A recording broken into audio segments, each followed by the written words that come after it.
Especially yung towns na walang banks, no?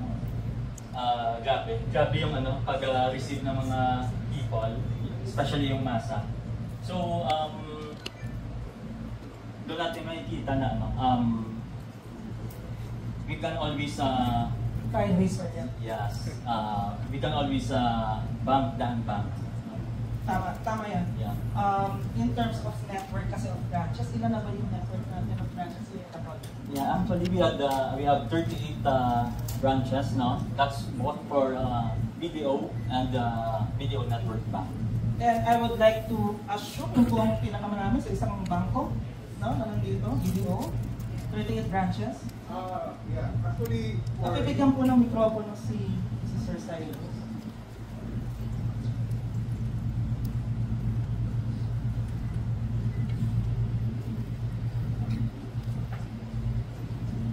yeah, Your answer. hello. No. Anyway, actually for Unibank, we have 26 branches more or less. And in fact, we're still looking at expanding in areas where we think we can best serve our market. So, yung sinabi naman ni Rico kanina, totoo naman yun. During the whole, when we launched this community marketing, the intention really there is to visit those markets which we have, where we are present. No? The other part is we want to tell our clients that we are just there. That's what you have mentioned earlier, and that they can always go to the nearest branch. No? Practically nga, they're saying we are like a sari-sari store. You can find us anywhere. No? So that's how committed BDO is to the market, to our market. Thank you, Sir Cyrus. Nandito rin kasi si Sir Jim, no, our head for branch banking sa BDO Network Bank. Sir, for BDO Network Bank po, ilan na ba yung network ng branches natin in Bacolod? Nasa labas po kami ng Bacolod, 11 sa Negros Occidental at 8 sa Negros Oriental. Merong nakigulay na ilan yung tinatawag na City Mall, isa doon, magbubukas pa kami ng isa doon.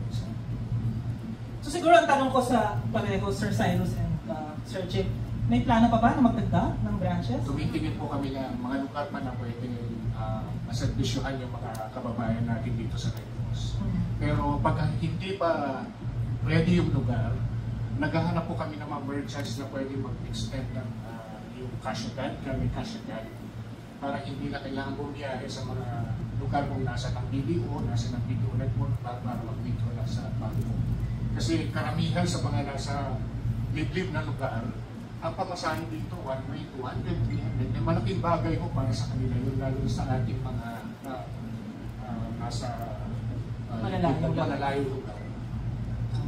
Sir Cyrus?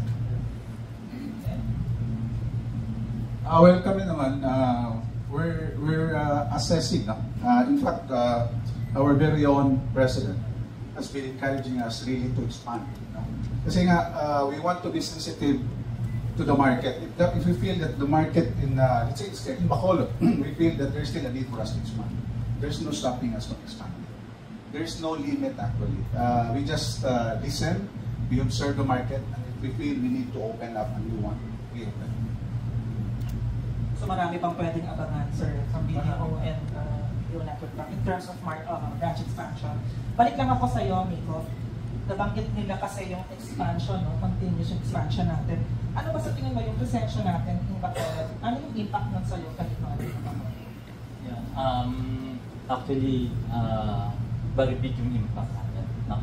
Since we have the most number of branches, no, here in Bacolod and even the entire province, no. Majority ng clients bank with us, especially na sa out of town, yung presence natin. Nandiyan tayo halos sa mga towns, no? Not all the towns, pero most of the towns, no? Na walang other banks, tayo lang yung nandoon. So yung branch network natin, with our branch network, hindi nahihirapan yung clients na mag-transact. They find it very convenient, no? Magpadala ng pera kung sa family nila, or may babayaran sa mga suppliers, no? For their business.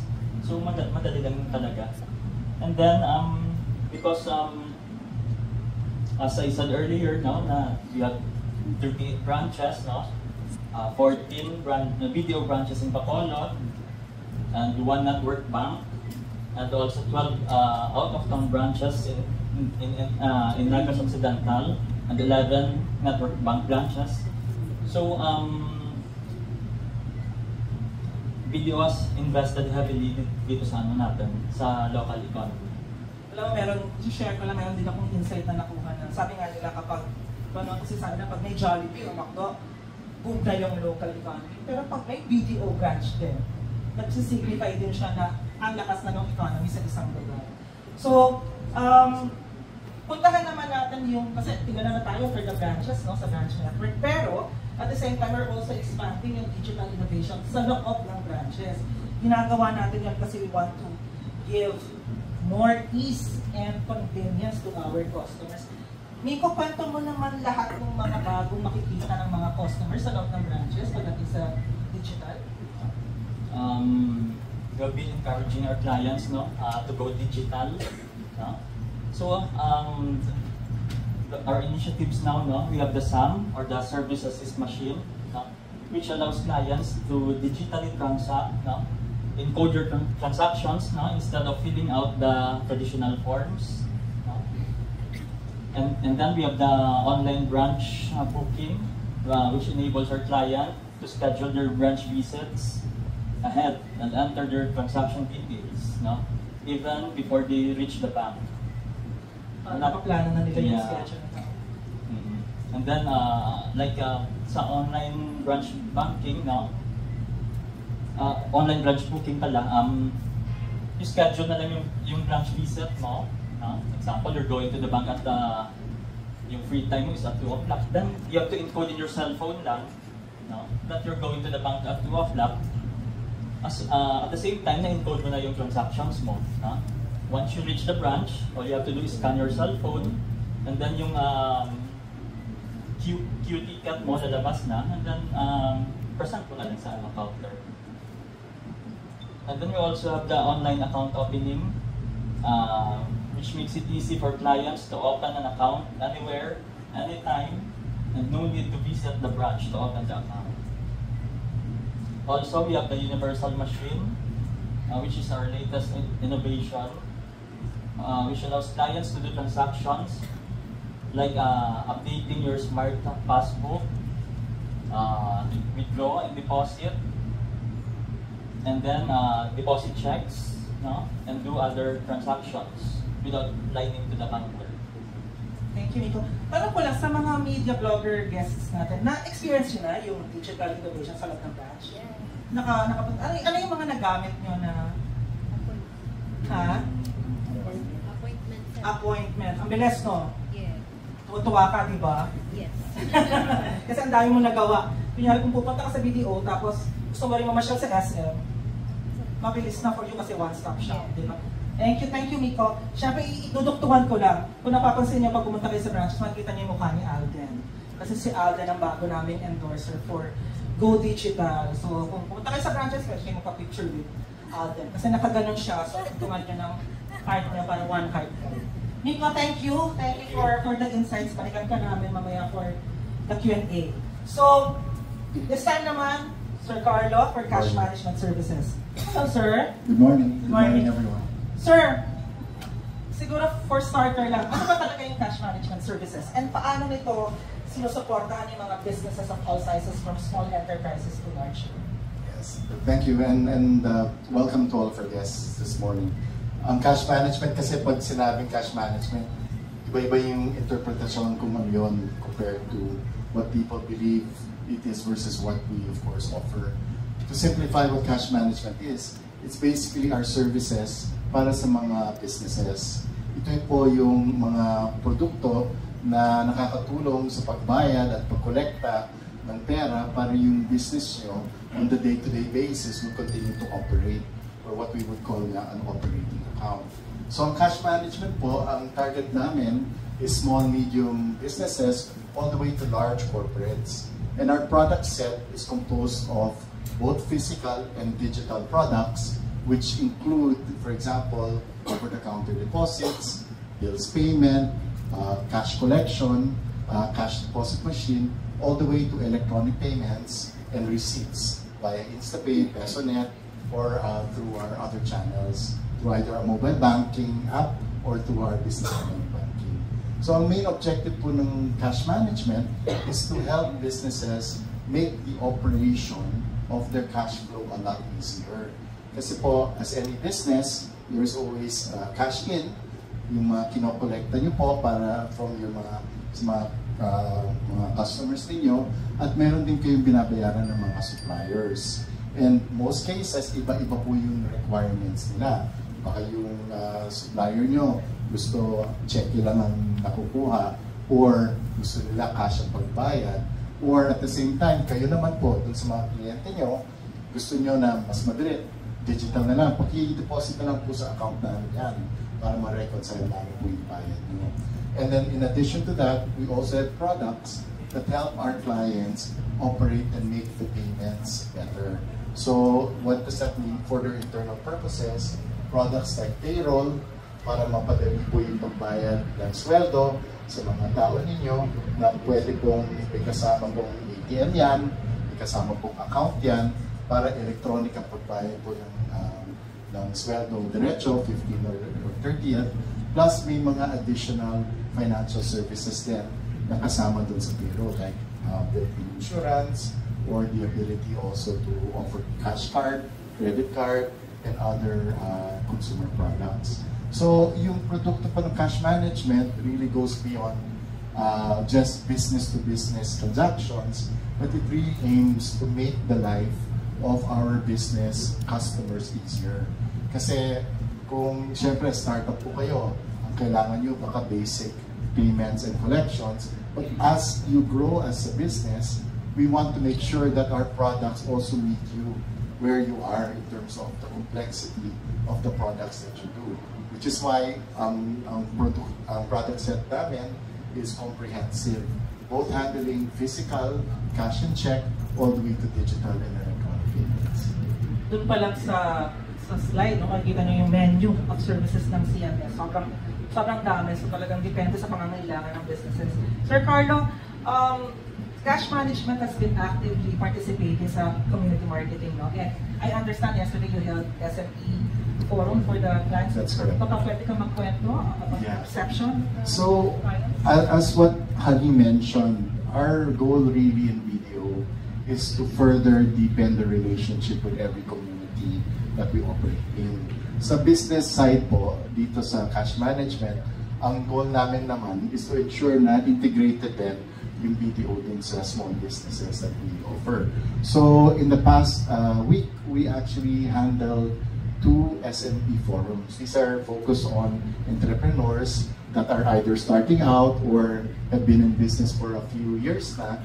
And we basically had a forum to first help network within the local community, the different businesses that are around, and then share with them and have them share with themselves as well kung ano po yung mga experiences nila sa yung mga hardship nila sa pagtayo ng negosyo, at what they then did in order to make it a lot easier for them.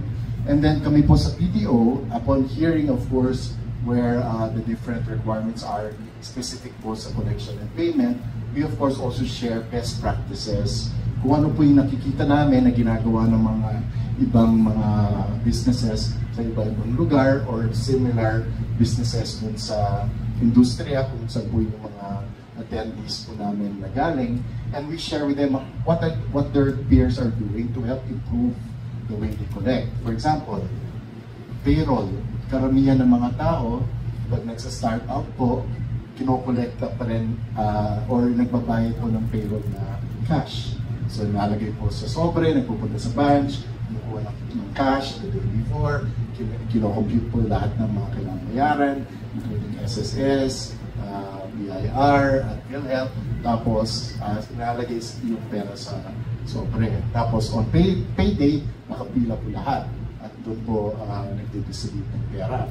Siyempre, kung maliit lang po yung negosyo nyo at konti lang po yung empleyado nyo, madali po gamitin ng ganong klase produkto. But as soon as you start hitting a certain size in terms of number of employees, of course, offering not only an electronic way of paying clients or your employees yung sweldo nila, but also educating them po on how to deal with a savings account or a checking account para ma-engganyo din po yung mga empleyado to look at other ways of improving also their lifestyle and improving the way they manage their cash. So as companies grow bigger, of course, payroll can be electronic by first opening a payroll account, and then not only does it become easier for the HR or the owner to make the payment kasi electronic na lang po upon transfer from their payroll head account to the different employees account, but then the employees also will be introduced to other financial services, either installment card, ATM, savings account, better interest on their savings, as well as po other products that they might need eventually, housing loan, car loan, etc. etc. So usually pag na-introduce na po yung banko, there's a lot of other benefits that also come with it. So the whole SME Forum is just that ability to share experiences of best practices, at sana po, aside from the networking na nagaganap dun po sa actual event, na-develop din yung stronger relationships within the different industries in the community na kasama na rin po yung BDO at kasama po sa partner to help them grow. Will you do more SME forums? Yes. That really is the plan. I think nahinto lang kasi po ito dahil sa pandemic. But now that things are back to normal, we've always been committed to every community that we have a branch network. And we're also, as what both heads have been talking about, looking at new communities that we know that need our help also. And we will help bridge those gaps. Since na-mention mo, Carlo, yung parang interaction with the clients, baka meron kang pwede i-share na kwento lang, anecdotes, from actual clients talaga nag-benefit na from CMS. Ano yung normally na yung reaction nila, wow, salamat sa tulong ng CMS kasi napadali yung payroll namin. Yeah, well, I saw a client yesterday. They're one of the larger distributors of canned goods in Negros. And we've been their bank and they've been other banks as well. Especially dun sa mga ibang lugar na baka malalayo at syempre minsan ang importante talaga yung pag-manage ng physical cash. Kasi pag-distribute po nila ng mga produkto dun sa mga sari-sari stores or to supermarkets, minsan cheque syempre yung binabayaran, yun yung preferred way of getting paid. Or minsan may hawak na cash. Siyempre, pag ikaw po yung delivery man or ikaw po yung salesperson, medyo you're putting yourself at a difficult situation. Kasi umiikot po kayo, nag-deliver, tapos may hawak din po kayo na collection. So, itong company na to, we've been looking at ways of how to speed up ang pag-deposito po dun sa account nila. And although physical cash is very difficult sometimes to carry around, given the fact na marami po talagang branches at yung ability nga po na i-schedule ang pagpunta sa branch, nasa schedule po ng driver nila at ng collector nila once they know they're going to be collecting a big amount to be able to take it to the branch in time. So that yung pag-antay din po sa branch ay ikli lang at makakaikot pa sila muli. At least nababawasan din po yung kanilang risk in terms of pagkarga po ng cash. Additionally, ang maganda rin po sa BDO branches, we have extended branch hours compared to other banks. And we're also open in certain branches even on weekends. So, ang kolekta naman nila hanggang Sabado or minsan late dahil sa traffic, alam nila na meron pa silang mapupuntahan at ma-depositahan po yung pera. Now, in a scenario na hindi talaga po umabot sa cut-off ng branch, we have another product called a corporate cash deposit machine, which is like a safe na nilalagay po namin dun sa office ng kliyente At what the machine does is, paglagay po ng cash dun sa machine, ibilangin ng machine yung pera, malalaman ng machine na counterfeit yung pera or mutilated yung bill, niluluwa yan para hindi i-deposit. But as soon as na-deposit po dun sa machine namin, automatic na rin po na-credit dun sa account ng kliyente. So for the areas na talagang either remote at malayo sa branch or nalilate dahil hindi umabot sa cut-off, yung corporate cash deposit machine helps the client still safekeep the money and automatically also credit their account. So this client was very happy with the solution. And then of course, we're now looking at improving further kung saan po meron silang kliyente na baka may mobile banking na o meron din account to move the business into electronic. So the partnership is not just us sharing products, but really understanding kung ano po yung day-to-day na kailangan ng treasurer, ng CFO, para mapadali po nila yung buhay. Mapadali namin yung buhay nila.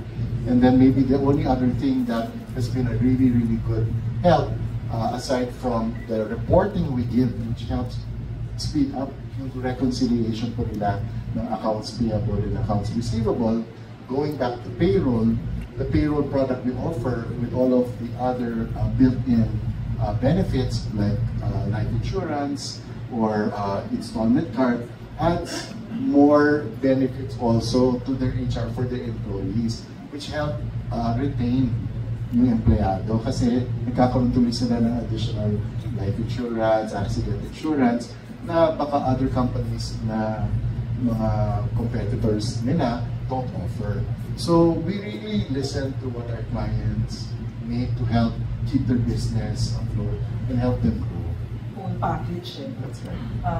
Talagang parang we are finding ways for them. Ano kailangan nyo? Bibigay namin. Tailored to your needs. So Carlo, Sir Carlo, usapin future naman. Ano ba yung vision ni BDO pagdating sa cash management services dito sa Bacolod and sa other areas? I think the vision of cash management has always been to help develop businesses and meet them where they are. I.e., as I mentioned, kung maliit ka na negosyo, kakaumpisa niyo pa lang, yung mga requirements niya will be very basic. But as you grow, our mission is to be the partner to help you grow that business by then introducing the right products and services that meet you where you're ready. Pero hindi lang po kayo kung saan kayo handa, pero kung saan din handa yung mga supplier ninyo at yung mga kliyente ninyo. So part of our vision is also education. Kasi part of the challenge, for example, with digital, and I think most of you are familiar with this, is the fear na ay baka magkaroon ng fraud yan or ano. And the take up of that might take longer. But there are of course benefits of moving from physical to digital. But the readiness and the ability to train, for example, pag digital po, make sure keep safe po yung credentials niyo, yung password nyo, yung OTP nyo.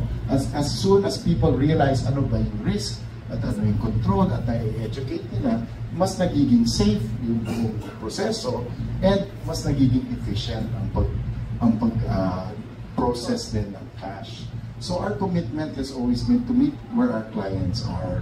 And the bank has a term which we use internally, phygital, right? Which is physical and digital.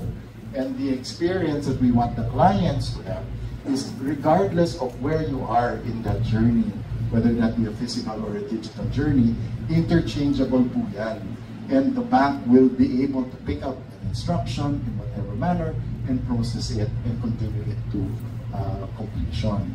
And that phygital is going to be very important as we again go and educate more and more people in areas that are not really fully digital yet, especially if you go out of the big cities like Bacolod.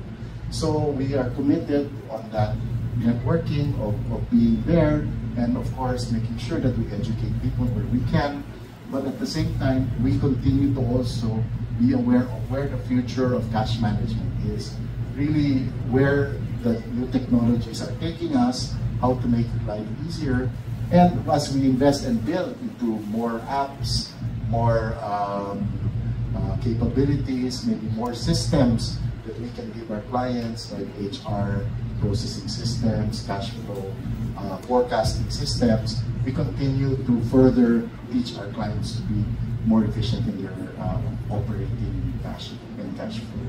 So that's really where we see our role as cash management. It's really a partner with the businesses as they need financial services and as they grow. Actually, it's really, Sir Carlo, clients' preferences are changing, That's right. Kasi it's becoming modern, it's becoming digital, but we, BDO, are given them the choices. That's correct. Thank you, Sir Carlo. Thank you for that. Pakiakulodan ka na knowledge ko about CMS. So we'll hear more from you in our Q&A later. Thank you. So let's shift our attention naman to our life insurance arm, BDO Life. Shirls ulit tatawag ko? Shirls. Hello, Shirls. Good morning. In BDO, when we talk about life insurance, we talk about Plan B. Bakit Plan B? Hindi Plan A. Bakit nga ba? Sige, so good morning everyone, Honey, to my co-panelists and to our guests and media partners. So, it's a good question, bakit Plan B? So for those who may not know yet, BDO Life is the wholly owned life insurance subsidiary of BDO. And in fact, sa Philippines po, kami lang ang life insurance company that's actually owned by the bank. Usually, partnerships lang yan and so, nung naisama kami sa BDO Group, the challenge to us was, ang dami ng services and products na ino-offer ni BDO. So how then do we, the newbie, yung bago na nakasama dito sa grupong to, how do we find means and ways na mas makatulong, maka-add ng value, while at the same time differentiating our services? So that's where the concept of Plan A and Plan B came about. So on this slide, you'll see Plan A is BDO, these gentlemen over here, So Plan A is when life is good. Everyone is healthy, you're able to save, you're able to earn income, nalalagay mo yan sa bangko, you can grow your money, you're planning to build a house, buy a car, magpaaral ng mga anak, you're planning for your retirement.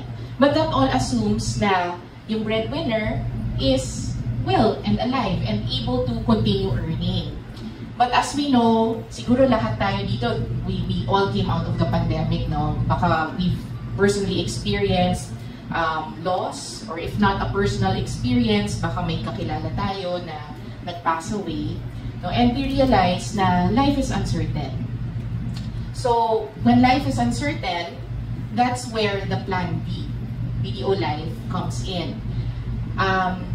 All of these dreams and goals that we have for our family, if in case someone falls into an accident, nagkasakit, or knock on wood, nagpass away, namatay siya, then what now happens to these dreams? If you have a Plan B via a BDO Life insurance policy, it ensures na yung pinaghirapan natin na likumin, na savings natin, at na in-invest natin, that this money will still be available, you still have it, and that the dreams and lifestyle that you envision for your family, for your kids, ay matutupad pa rin. So if anything happens, the kids continue going to school, the house stays, hindi siya maririmata, and then your family, the ones you leave behind, they have continuing income habang nag-a-adjust sila to no longer have the breadwinner around. So BDO, with all of its services to grow your assets, that's Plan A. BDO Life naman talks about the asset creator, the person who has the income to create these assets. And BDO Life is the Plan B that protects the asset creator. Tama yun, sure, sir. Kasi it's protecting the future of the breadwinner, and at the same time protecting the future families na nagmamatter sa kanya. Diba? Pero sa atin pa rin, hindi pa rin mawawala na pag in-stop yung insurance, yung birthday insurance, mahal, optional na lang kasi walang budget. Pero how does BDO Life's Plan B make life insurance more relevant and essential for individuals sa different stages of life? So different stages of life, in BDO, I always connect it to BDO kasi plan A, plan B lagi, no? In BDO, at every life stage yun, there is a BDO product. So, when you're starting work, baka kliyente ka ni Carlo kasi yung payroll mo nasa BDO, di ba? And then, eventually, you go to the branches, transact ka sa ATM. Pag medyo nakaahon-ahon ka na sa buhay, you can avail of an investment product. You take out loans, no? So, what we do in BDO Life is any opportunity we have to partner with these products and services, no, where we can liquidate debt. So, kung may utang ka, kung may life insurance ka, it will get wiped out. Yung utang mo mawa-wipe out. Or, pwedeng i-continue yung income. So, like the payroll services, naka-embed rin yung insurance dyan. If something happens to the employee, may makukuha siya. Or, just money to settle final expenses, then we will embed or partner with BDO to provide that kind of coverage. But in terms of life stage, I think it's more, we realize that regardless of what life stage you're in, if merong umaasa sa'yo, so you could be single, pero posibleng inaalagaan mo yung parents mo, nagpapaaral ka ng kapatid. You could be about to get married, di ba? So it's no longer about you, may asawa ka na, kailangan isipin. Or starting a young family, you have young kids. So ngayon, iniisip mo, bukod sa, paano ba ako mag-iipon ng pera para paaralin to, what happens if mawala ako? No, or you might be a little bit later in your life already and thinking about retirement, right? So, in all of those stages, for as long as there is someone depending on you financially, then a life insurance product, a plan B, always makes sense. It's always about, talking to the widows or orphans or children, the beneficiaries of these insurance policies that make us realize na kahit pala nawala si dad or nawala si mom, yung mga pinag-uusapan naming dream ko dati, kaya pa rin pala mangyari because napaghandaan ni mommy or ni dad. First, kanina si Carlo mentioned about financial education or educating the clients. BDO is heavy on educating clients on financial education. So we are an advocate for them. No? For BDO Life, paano nang tinutulungan yung mga clients to understand and choose the right plan appropriate to their goals, paano nila gusto kasi yung family? So, for BDO Life, we really believe that a personal conversation with a customer is the best way to understand ano ba yung mga pangangailangan. There's a lot now of insurance companies na you'll see available yung products online, pero ang laging question, naiintindihan ba yan? Naiintindihan ba yung value?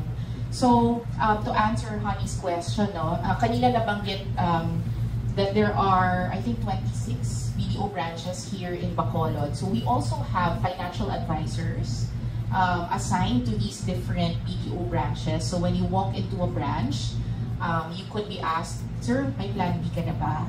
And then if wala pa, ano ba yung plan B? Sabihin sa'yo nung branch representative, nandiyan pa yung financial advisor. He or she can talk to you about the plan B. So, with the presence of these financial advisors inside the branch, mas naiintindihan ano yung pangangailangan, what are your priorities, how much can you set aside for life insurance. It doesn't have to be a big amount, no? Kasi it depends ano ba yung gusto mong protektahan? For how long do you need coverage? Then you can tailor fit a particular plan for you. Now, for those naman na parang nag-hesitate pa to talk to a financial advisor, earlier this year, we also launched an online insurance calculator. It's called Get a Quote. So if you go to our website, pwede ka mag-explore ng solutions doon. But what's good about it is hindi siya diretso sa produkto. Because we never like talking about the product diretso. It's really what do you want to achieve. And from there, as you understand what your priority is, i-lead ka niya into, here are the different programs that might be able to address your priorities. So that's for the online. But at the end of the day, the objective of this online quote is just to whet your interest, mainganyo kayo, and the call to action is really to come visit the BDO branch where we can help serve you better. And then lastly, for BDO Network Bank, so we also have embedded programs with them where if you are a BDO Network Bank customer, you will be able to avail of this particular insurance plan. It's very affordable, start-up, easy to avail of. So this one is also exclusive to BDO and customers. Yung isang, share ko lang, yung isang ad ni BDO Life, yung sa totoong buhay walang superhero, no? So lahat pwedeng tamaan ng sakit, pwedeng maapektuhan. And anong kailangan mo? Kailangan mo ng protection to be shielded from uncertainties na sabi mo. Sure, bilang huling tanong lang, baka you can also share some stories ng kliyente, kahit hindi mo naman pangalanan, okay lang, ng ano naging impact sa kanila nung BDO Life nung nawalan sila unfortunately ng isang mahal sa buhay, na breadwinner, paano nakatulong yung insurance sa kanila para makapag-move forward? So, not particular to Bacolod, no, but in the Visayas region, and this is pretty recent. So, itong customer daw na to very hesitant, as any other customer, no, hesitant to avail of an insurance plan. So, seafarer siya, no, seafarer, came home to Cebu. Sige, Cebu. I will disclose na sa Cebu siya. So, came home and then na-convince nung kanyang branch and ng kanyang FA, no, to maybe you should consider, sir, kasi medyo marami kayong, may mga dependents kayo. So, while this customer was, so pumili siya ng product, and then when he was deployed again, he got into an accident. It was a spinal injury, okay, and then ang naging diagnosis afterwards is totally and permanently disabled siya. He could no longer work, and given that he was the main breadwinner, syempre isip niya is, paano na yung family ko? So this person, he is still alive, totally and permanently disabled lang. Buti na lang, yung product that was offered to him, which he agreed to, was a plan that pays out cash endowments or cash benefits on a regular basis. Plus, meron silang tinatawag na waiver of premium for disability. Which means, kahit hindi mo na bayaran yung future premiums niya, dahil na-qualify ka because of the disability, then your insurance plan will continue to stay in force. So, with the cash endowments na nakukuha niya and then the lump sum benefit, then it does not replace, no, the income that he was earning as a seafarer, but definitely a good enough amount to kind of augment kung ano man yung nawala sa kanya. Protection and hope, no? Na Yes. kahit may nangyari, tuloy-tuloy pa rin. Yun yung binibigay ni BDO Life. Thank you, Charles, Thank you. for those insights. Relax ka muna and tuloy natin ang kwentuhan mamaya sa Q&A. So and now, through Sir Manny, Malabanan naman, we'll get to know more of Trust and Investments Group. And Sir Manny, pag narinig natin sa Trust and Investments, parang big word. Pero, kwento mo naman, ano ba yung Trust and Investments? And ano ba yung role niya sa BDO? Ano ang role niya? Okay, good afternoon. Maraming salamat sa pagdalo niyo dito sa amin ngayon. Good question. Thank you, Hani. No? Ang Trust and Investments Group ng isang bangko, kaya namin dito sa BDO, siya yung parang nangangasiwa ng pera para ma-invest. No? So kung ang BDO Life may Plan B, kami sa Trust Department, kami naman ay may Plan I, investments. Diba? So kami yung nagpapalaki ng pera na napupunta ninyo para sa, for whatever needs you might have in the future. So it can be something like, yung mga excess funds ninyo na tatabi-tabi lang, siyempre, magpapasiguna tayo sa CASA, sa savings account. It all starts from there. Okay? But once you have built up your CASA, you can see that there is more than enough money for your daily requirements, that's when investments come in. Because it gives you an opportunity to make your money grow even more. So sa amin, sa BDO, ang Trust Department, we cater to two different two segments, no? But there is the corporate side, yung hinahandle namin yung corporate retirement funds. As you know, familiar naman kayo dyan, no? Sa lahat ng mga kumpanya na na pinagtatrabahuhan nyo, nagsiset up ng retirement fund for your retirement benefit or your sick, when you're sick, and then you have to, resign and everything. So, dyan kinukuha yan. No? And under the law, whether or not you have a retirement fund, companies would have to pay at least half month for every year of service. And that's a requirement. So, mas maganda na nag-iipon na tayo or we put up a retirement fund para hindi na bibigla yung cash flow ng company when the time comes. Okay? The other thing is yung mga excess corporate funds ng korporasyon. Yung mga hindi kinakailangan gamitin. Halimbawa, nag-iipon sila ng pera pang-expand, pang-bili ng buildings or whatnot, pang-samantala na hindi mo na nila ginagamit, pwedeng ilagay sa amin para mapalaki namin ang pera nila. No? Ngayon, ang importante rin also, yung the other segment that we cater to would be the individuals. And dito, makikita natin na meron tayong dalawang produkto. Yung UITF, yung tinatawag natin Unit Investment Trust Fund. Ang ginagawa namin dito, kinukumpul-kumpul namin yung mga pera ng mga investors at ini-invest namin isang malakihan. Ngayon, anong advantage noon? Okay? When we pool funds together, we're able to invest at a much bigger amount. And a bigger amount, of course, commands a higher return of interest than a small amount. So yung mga konting, mga konting pinag-iipon-ipon natin and everything, nagsasama-sama namin to be able to get that higher rate. Siyempre, ang isang investment na siguro 50,000 pesos, hindi makakakuha ng same interest rate ng halimbawa 50 million pesos. So, ang ginagawa namin sa BDO is that nagkukumpul namin ito and then we are able to invest it as one big amount. Yan ang kagandahan ng UITF. At yung pangalawa, yung investment management account, we are able to also access yung mga time deposits ng not just sa BDO but yung sa other banks.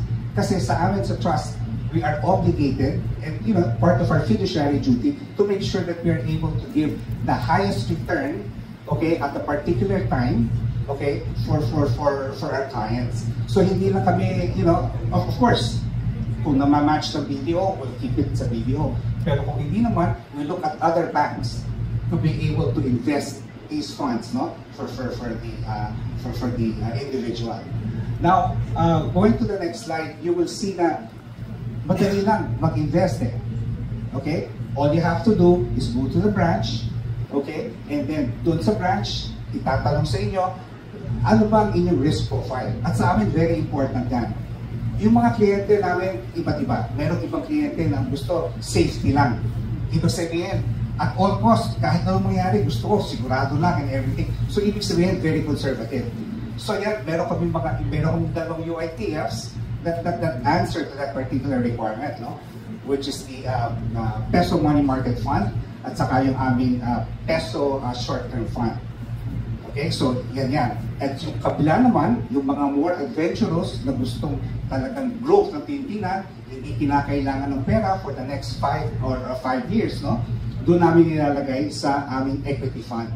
At yun naman, kumikita na mas malaki because over time, and this has been proven at any time period, over time talagang mas malaki pa din ang binibigay na return ng stocks eh.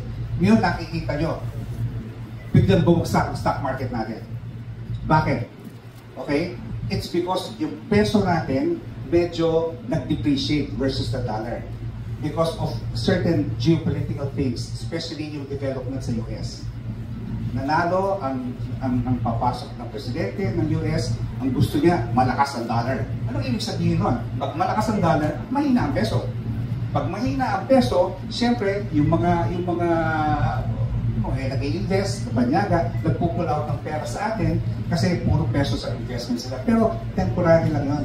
Why? Because as you very well know, interest rates, okay, after being elevated for such a long time, is now poised to go down.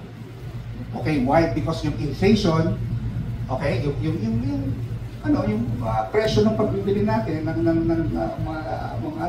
mga saring-saring ginagamit natin on a daily basis, medyo bumababa na, nako-contain. Hindi lang dito sa atin sa Pilipinas, o hindi abroad. So when inflation is tamed and is going down, pwede na rin ibaba ang interest rate. At pag bumaba ang interest rate, okay, dyan lumalakas ang equity markets at saka tumataas ang value ng mga bonds na nabili natin before. So, the time to invest really is now.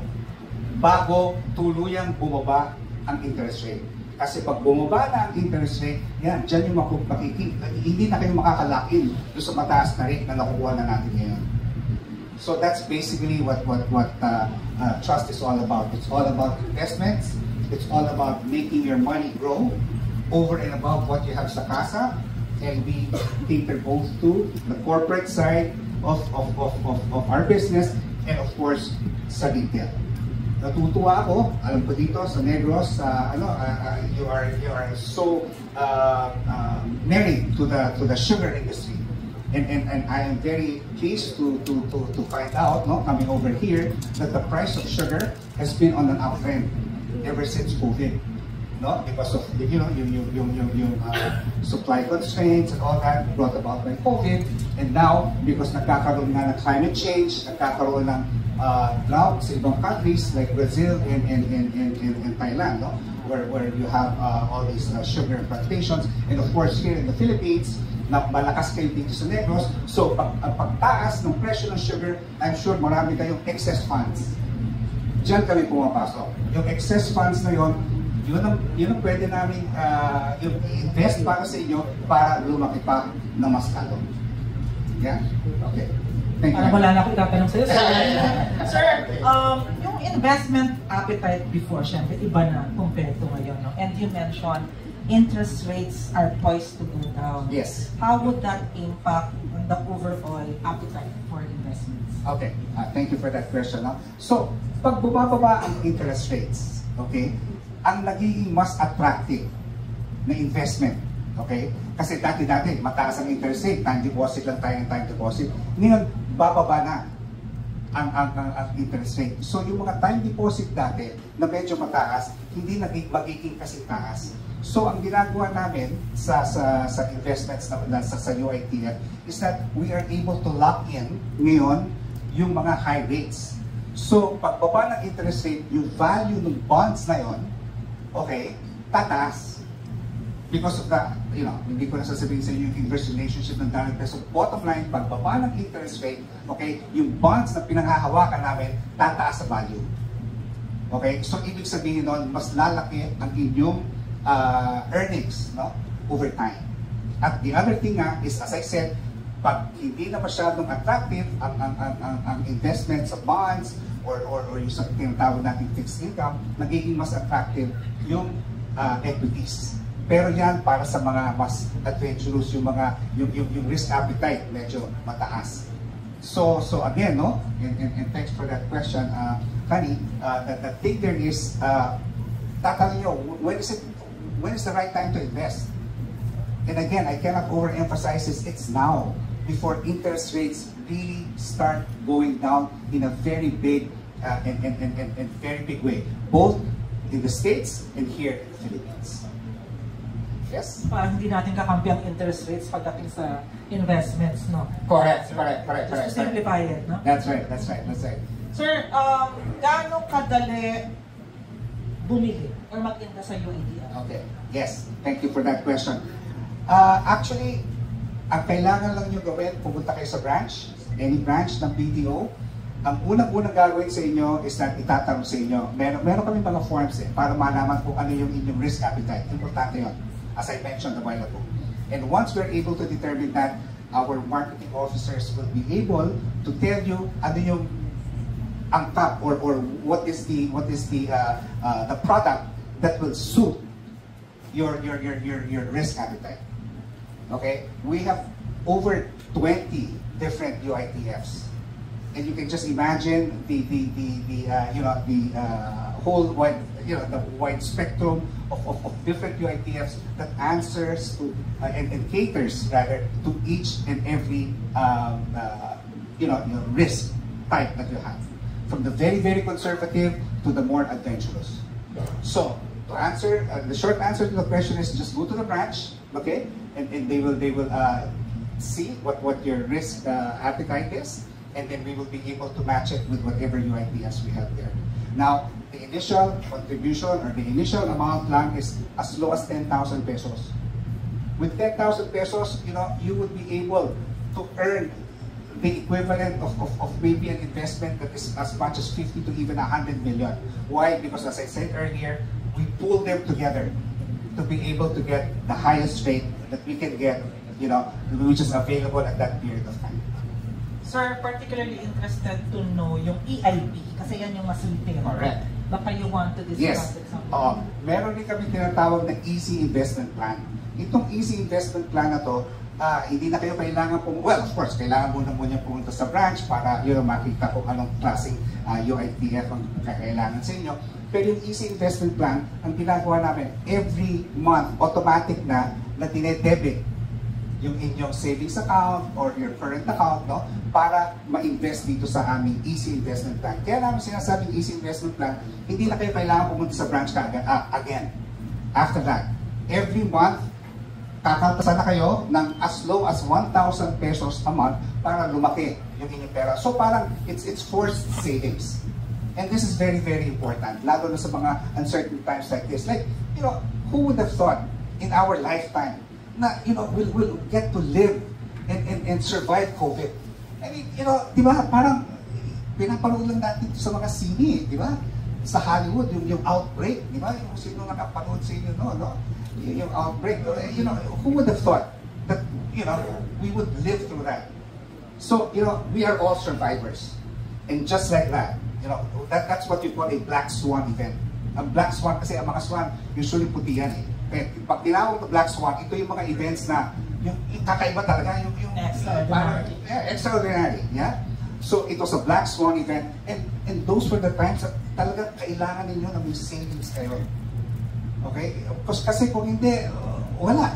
Sarado yung mga yung mga businesses and everything, no? And you have to work from home and everything and all that stuff. So that's how important, savings and investment is. So, yes, back to you. And mas binigyan ng emphasis yon ng pandemic, no? Na parang ang daming realizations na hindi natin ginawa noon. Correct. Kasi parang feeling natin, hindi naman tayo pressured. Hindi naman mahalaga. Pero ito na ngayon nangyari. Yes. And then everything suddenly, kailangan na natin gawin. Correct. Thanks, sir. Thank you so much. Thank you, sir. So before we proceed to the Q&A, we want to talk then to Mr. Albert Kyoge from BDO Network Bank. Sir Albert, formal na, Sir Albert. Sir, patating naman sa serving the underserved and served, no? How is BDO Network Bank serving the community in the remote areas with their financial needs? Especially pag yung mga MSMEs na kailangan ng additional fund for businesses. So, good morning, everyone. Can you hear me? Yeah. Just to give you a brief background on ano po ba yung BDO Network Bank. Kami po yung rural bank arm ng BDO. So, ang objective namin is to go into the more remote areas of the country. These are the areas where yung traditional banks are not there. And also the products that we offer are catered to the local market and the local community. Ito po yung mga MSME loans namin, yun po medyo malaki sa amin. And we also have salary loans. And now we're moving into mortgage, and we also cross-sell insurance. So those are the main products that we cover right now. Yung BDO Network Bank po, we started in 2016. When we started, we only had 125 branches in total. As of today po, napakabilis po ng growth namin. We are now we have over 500 locations nationwide, mostly covering the remote areas. Dito sa locally, we have Sagay, we have a lot of branches in the remote areas. For example, we opened in Maguindanao. So we have branches all the way from Santa Ana, Sanchez Mira, in Apari, Cagayan area, all the way to the deep south. And yung areas po namin talaga, yung sinasabi ni Mr. Jim kanina, na yung mga nagbabiyahe pa dati sila, gumagastos ng 200 pesos para lang mag-deposit ng pera. Hindi na nila ginagawa yun. So ginagawa nila dati, iiwan lang sa bahay, paggabi, minsan yung asawa, kumukuha ng konti, hindi nila alam. So, ngayon, we have a service now that they have an option to really start saving money through the local bank. No? So, this shows really our commitment to financial inclusion yung project po yan ng PSP, no? Talagang they're very big on that. And we are really serving the unserved and unbanked areas of the country, no? Siguro, ang nakakataba lang talaga sa puso pag nalalaman natin na, for example, one time, no, we drove through Maguindanao, no? It was really so sad na nung nagdadrive kami sa buong probinsya ng Maguindanao, wala pong bangko. Ang bangko lang po doon, land bank, katabi pa ng Kapitolyo. Napakalaki po ng probinsya na yun. So recently, we opened a few branches in Maguindanao, and tuwang-tuwa po yung mga tao doon, even the mayor. Pag nag-open kami ng branch, parang fiesta. Even the mayor comes in, ano kailangan nyo? Padala akong banda, padala ako ng ganyan, padala ako ng ganyan. Because they're very appreciative of the service that we provide to our customers, no? And I think one of the biggest things also that we're really proud of is na-move po namin yung mga tao from traditional 5-6 po. Matagal naman po silang kawawa, no? Because they have no option eh. They go 5-6, kailangan nilang magpalago ng negosyo. Hindi na malaki yung negosyo kasi yung kita nila napupunta lang dun sa 5-6. Survival mode ba ang nangyayari sa kanila? So pagpasok namin, we give them an option na better rates and move them away from that type of market. So pagkausap yung mga tao, nakakataba ng puso kasi sasabihin mo sa'yo, grabe, maraming salamat na pumasok kayo dito, no? Natulungan, nakapagpaaral ako, yung anak ko na makapagtapos, yung nakabili ako ng kotse. Minsan, nakikita ko yung kotse, 4x4 pa, na-pick up. You know, yung mga dati, sabi niya dati, kami yung habal-habal lang, yung ano lang, nakamotor lang sila, ngayon may kotse na. So, siguro, the way we see it is, yung mission talaga namin is not a traditional bank po. Ang mission pala talaga namin is really to uplift the lives of the common people in the rural areas. So, paulit-ulit po sinasabi sa amin yan galing sa taas. Remember your mission, remember your mission. So yun palagi ang binababa namin sa tao namin. Mission ninyo is tumulong sa mga tao, lalong-lalong sa mga rural areas. And at the same time siguro, Sir Abet, dadagdag ko lang, yung intimidation binasag natin yung intimidation na nararamdaman ng customer pag pumapasok sa branches. Kasi minsan, nahiya sila na aircon, naka-chinelas lang ako, baka hindi ako pwede dyan. But nawala yun no? When we establish branches in the remotest areas, di ba? Okay. Nawala kasi the people that we hire are their neighbors. The people that we hire know them and they're comfortable with. So, ang dali nilang papuntahin sa branches, yung comfort level na nandun agad, because kapitbahay nila yun kamag-anak ng personal touch. Kamag-anak ko, in a small community, alam po natin, like siguro in all the remote areas, lahat magkakakilala So, by hiring people locally, then it's easier for them to connect and feel more comfortable po sa mga branch natin. Sir, can we zero in naman doon sa MSME loans, no? How are we enabling small businesses or the MSMEs through the MSME loan sa pagpapalago ng negosyo nila? Kasi in a community, kahit maliit pa yung negosyo, gusto nila makapagbigay din sila ng trabaho sa mga kapwa nila sa community, mapalago yung negosyo nila. But through MSME loans, paano tayo nakakatulong? Well, first of all, we go in many communities na talagang wala silang other option. So we tell them, look, you now have an option. Lumabas na tayo sa 5-6 because nandito na po kami. And our people are trained to provide a little bit of financial management discussion to them. So when we go to them, we don't say, mag-loan ka na. We always ask them, ano ba yung purpose ng gusto mong kuhanin? You know, if we feel na, ma'am, parang sobra yan, baka naman mag-try tayo dito. So we also give them a little bit of financial advice through the expertise ng mga tao natin and help on how to manage also their finances. So ang malaking tulong na is when we start giving them financial advice, they appreciate that. Sabi, oo nga, no? So we just don't go in selling a product, but we look for the long purpose. Saan po natin gagawin dito? Gano'ng kadali, sir, kumuha? Interesado ako bilang MSME. Pagpunta ko sa video network, magkano kadali? Yeah, first of all, we try to promote personalized service. Yung mga tao po, kasi yung mga yan, nagtitinda sa palengke, hindi po makalabas yan, di ba? Walang oras. Walang oras. So kami, when I say personal service, kami po yung nagpupunta doon sa kanila to interview them, to find out if they have any requirement. Napakadali po. napakadali mag-apply. We have some very minimum requirements lang, and the processing is also not that that difficult. A couple of days, basta completed requirements, we can release the loan. But mostly, what we really specialize in and what we really promote with our people is relationship with the community. If we can establish a good relationship sa community, that also not only helps the bank but also helps the community. So talagang relationship building, everything is about the relationship and feeling part of the community. Kaya talagang kami, we really promote local hiring. Provide jobs. No? And provide jobs to the community. Yeah. And we also want the businesses to grow, kasi alam naman natin, pag nag-grow yung business, they will also generate more jobs for the community. So it's really helping the whole community. That's our vision. Thanks, Sir Albert. Balikan kita mamaya for the Q&A. So now it's time to open the floor for questions now from our media and blogger friends. But just a gentle reminder to keep the questions focused on the insights and key points shared by our panelists to ensure a more engaging and relevant discussion for everyone.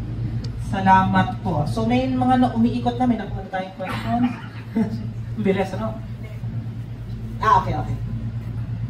So may mic tayo. May mic po kaming pwedeng ibigay. Would like to ask the first question. Yes, sir.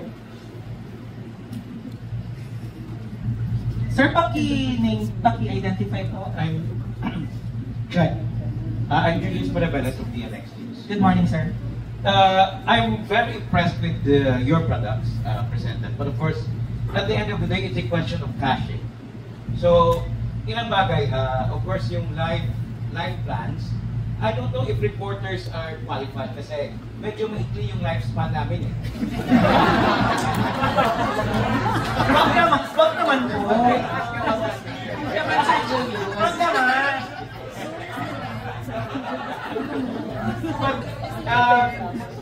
We have noticed po kasi na in Bacolod City, after the pandemic, there is a mushrooming of micro businesses. So yung tanong dyan is, can you present, Sir Mike, can you present a brief description of yung behavior po? Are there a lot of small or micro business availing of credit from your bank? And then, I heard you kanina during the opening. We are a real bank with real people, not just an app. Now, what is the risk of just relying on an app? I mean, itago natin sa pangalan ng GCash, ano? Wala po tayo minimension dito, ha? I know. Okay lang po. So yun, what is the risk? What is the advantage of having a physical bank and doing transaction online through your app, ano? So those are two key questions. And of course, ito, sir, ano? You talk about community relations. But at the end of the day, pagbanka, it's all about having depositors and you extending credit to people who need it. Now, what are the statistics related to that? And do we find more people interested sa pagpunta for their negosyo? Not for their luho, but for the negosyo. Yun lang po. Thank you. Thank you, sir. Sir, siguro din yung number 2 question mo, yung sa app, no? Or not just an app. Ms. Jeannie, may I request you to share your insights?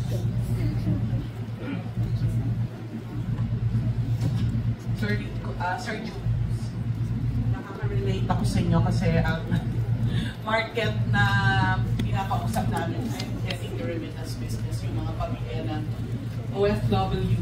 Kaya kami gumagawa ng community marketing kasi nga madalas, since accessible yung app, doon pinapadaan yung padala. Pero hindi ibig sabihin, hindi kami sumusuporta sa app kasi may app kami, which is Video Pay, Video Mobile. Ang difference, bangko kami. At dahil marami kaming mga branches all over the Philippines, hindi lang app yung kausap nyo. So, kung magka-problema kayo sa Video Pay or sa Video Mobile, you don't go to the app. Kung ayaw kayong sagutin ng call center dahil marami tumatawag, kahit saan kayo pumunta na branch, kahit network bank, kahit sa Video Unibank, kausapin niyo yung teller doon, ire-relay po yan doon sa nag-handle ng video page, video mobile or video remittance. Lalo na po dito sa aming department, 24/7 ang remittance service namin. Mga tao po yung kausap. Yun ang difference kasi hindi kami sa chat nakikipag-usap, may call. So siguro kaya rin po dito sa Bacolod, maraming salamat sa mga taga Bacolod, sa mga seafarers, halos lahat po ng account dito sa Bacolod ng mga land-based, sea-based na sa video po. Kasi kahit nung COVID, nandun po, pumasok kami para lang rin sumagot doon sa mga padala. Yun ang sagot doon. Ang difference is bago kami, regulated po kami, hindi kami pwedeng hindi sumagot dahil mag-penalize kami ng BSP. Dahil nakakatanggap po kami ng love letter.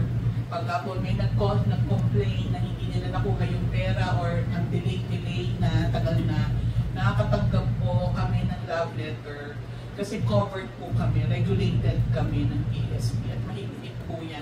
Ino-audit kami, tinitingnan po dyan, ilan dyan yung mga complaints. Kasi pera po ng tao yung deposit na yan, hindi po namin pera yun. Ngayon dun po sa tanong nyo na loans, sa pag-stable ng mga micro-businesses, no? Itong community marketing, hindi itong makikita nyo ngayon at saka bukas na malaking event. Dito sa Bacolod, naka-4 or 5 na kaming mga mini fiesta. Pumupunta kami sa mga liblib na lugar, kasama ko si Nakasyagal or si Network Bank. Minsan si Unibank, nagtuturo po kami, nag-15 din kami para explain po what is a good loan and a bad loan. Hindi po siya pang shopping.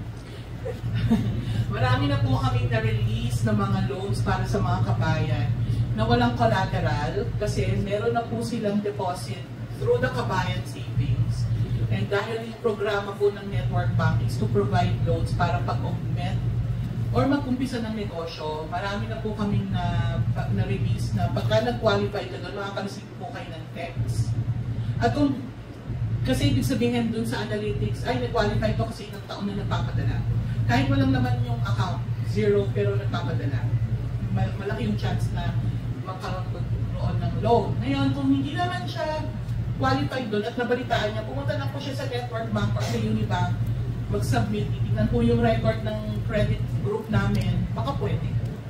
Kaya ang advice namin, magkaroon kayo ng relationship sa banko, kahit meron kami 100 pesos sa Network Bank or regular savings, 100. Kung medyo may sobra kayo, mag-open kayo sa Unibank. Basta magkaroon lang kayo ng record sa banko para in the future na kailangan niyo ng loan, madali kayong magkaroon ng chance, magkaroon ng utang.